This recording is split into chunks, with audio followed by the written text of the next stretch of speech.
Hello and welcome to Surrey's very own Crystal Cave. You can find it in the grounds of Painshill Park in North West Surrey. And here we are.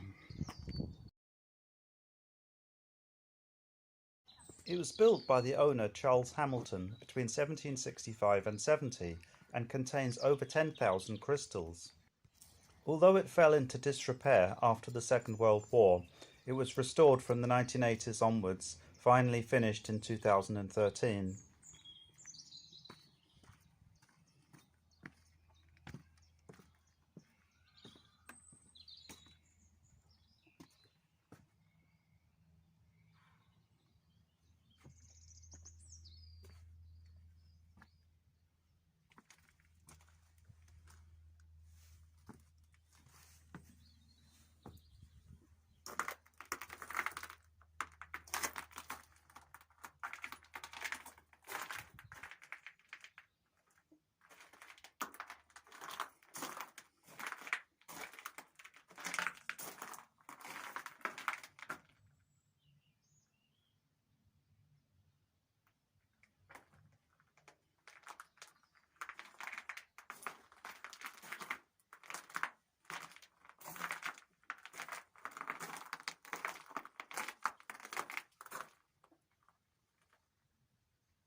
As well as the calcite, quartz and amethyst, there are also gypsum, fluorite, feldspar and blue john crystals.